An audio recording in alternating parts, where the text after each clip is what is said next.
이승만은 1950년 6월 25일 6.25가 일어나기 전 1년 전인 1949년 소련이 북한에서 저지르고 있는 야심을 간파하고 유럽의 나토 동맹과 비슷한 소위 태평양 기구 반공 동맹이라는 기구를 만들어서 소련의 부동항 야심을 막아야 한다고 필리핀 퀴리노 대통령에게 공식 발기인이 되어 달라고 요청을 했다.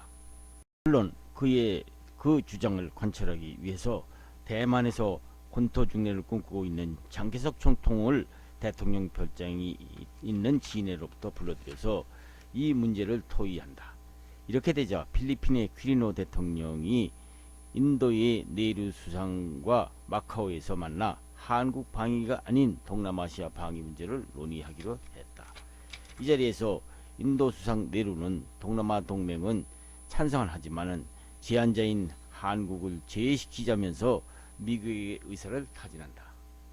네루 수상의 동남아 방위 동맹 제의를 받은 미국의 태도는 이들 생각과는 정반대였다. 당시 에치슨 국무장관은 소련은 2차 대전 때 보았듯이 선뜻 속셈을 드러내는 나라가 아니기 때문에 시기상조하면서 동남아시아 방위동맹에 동의할 수 없다고 의견을 피력한다.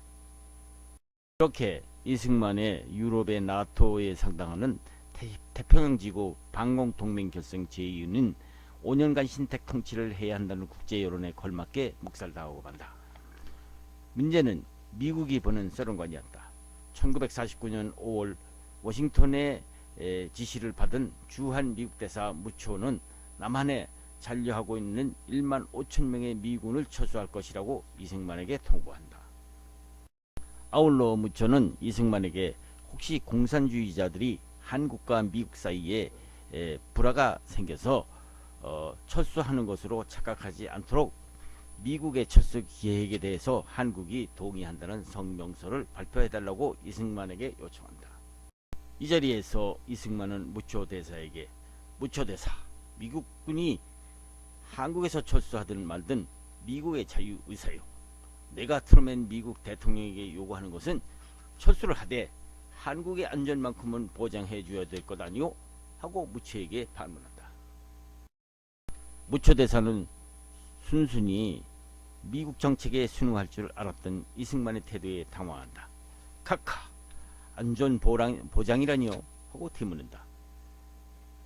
무초 대사, 내가 트루맨 대통령에게 요구하는 것은 혹시 모르는 소련의 남침이 있을 경우 미국은 우리 땅에 위협이 있을 때 미국을 공격당하는 것과 똑같이 생각해 달라는 것이니 차제에 미국은 한국에 대한 어떤 나라의 침략을 미국에 대한 침략과 동일하게 생각한다는 성명서를 발표를 해달라는 것이요. 하고 요청한다.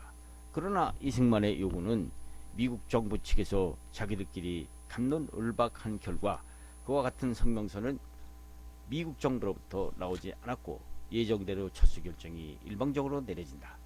그해 6월 14일 이승만의 수기에는 다음과 같은 글이 남겨져 있다. 미군은 이달 말까지 철수한다고 했다. 그러나 우리 군대는 어떤 상태인가? 우리 군의 대부분은 총을 안 가졌고 경찰과 해군도 마찬가지다. 미군 철수에 우리의 탄약 소량을 조사해보라고 했더니 불과 3일간의 전투밖에 할 수 없다고 신성보 국방부 장관이 보고하고 있구나.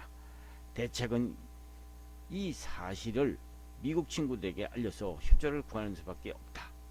그렇다고 미국 정부에 그들 군대 철수를 멈춰달라고 큰소리 치기는 소련이나 북한 공산당들의 의도를 알 수 없으니 함부로 말할 수 있는 단계가 아니다.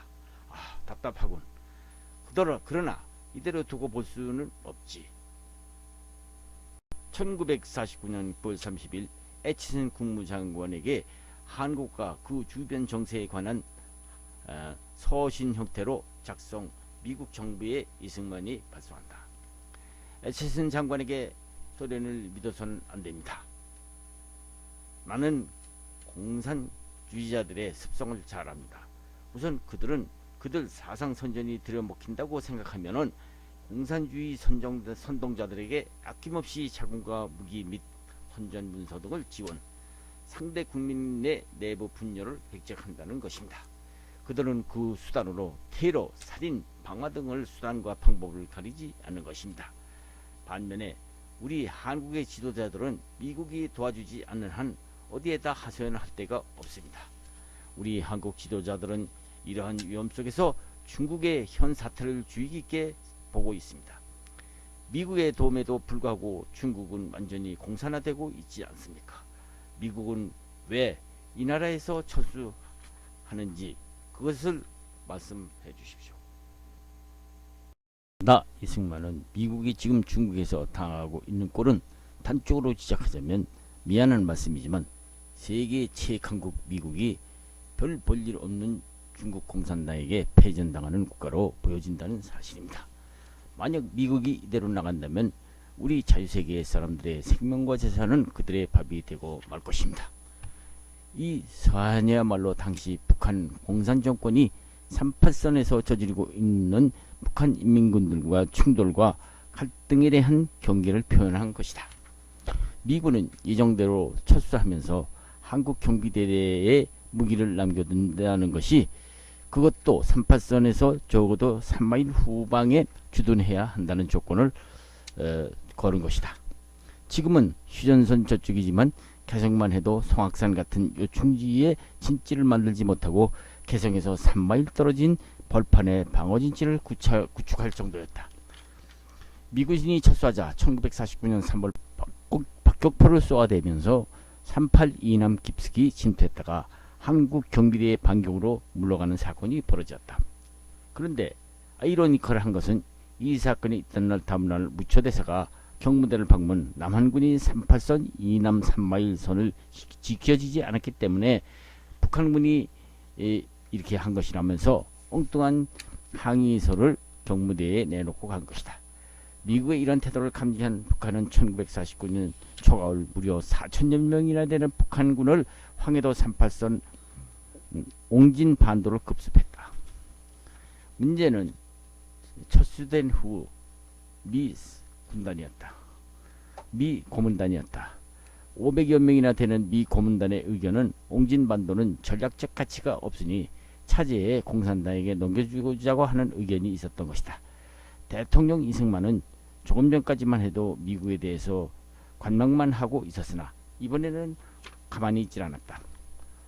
로버트 장군, 옹진반도가 전략적 가치가 없어서 공산당들에게 넘겨준다니 말이나 되오. 이 난국에 처해서 그대로 물러나다니 우리 국군은 이를 용납할 수 없어요. 미국은 세계 공산주의가 어떻다는 것을 이 옹진반도 침공이 증명하는 것이오. 말로만 평화, 민주주의라는 그들의 음모를 여실히 증명하는 것이오. 나 이승만은 우리 자유 대한민국은 절대 공산주의에 굴복하지 않을 것이니 두고 보시오. 하고 미 군사 고문단장 로버트에게 핀전을 주었다. 물론 옹진반도는 한국군 백인엽 대령이 지휘하는 17년대가 물리치었다. 그런데 또 놀라운 사실이 보도되었으니 6.25 사변이 일어나던 1950년 1월 12일 애치슨 국무장관이 워싱턴에 있는 기자 클럽에서 한국은 미국의 아시아 방위선에서 밖에 있다고 성명을 발표한 것이다. 1950년 3월 8일 분노한 이승만은 미국 정부에 각서를 보낸다. 애치슨 장관, 지금 북한은 엄청난 무기가 들어오고 있다는 정보를 받고 있습니다. 애치슨 장관 귀하, 우리는 고사포도 없고 대포도 없습니다. 군사원조라고 해야 약간의 탄약뿐입니다. 그런데 장관께서는 미국의 대극동 방위선을 보면 한국이 다른 어떤 나라의 공격을 받아도 지원해주지 않겠다는 것과 무엇이 다릅니까? 하고 항의서를 제출한다. 그러나 이승만 각서는 묵살되었다.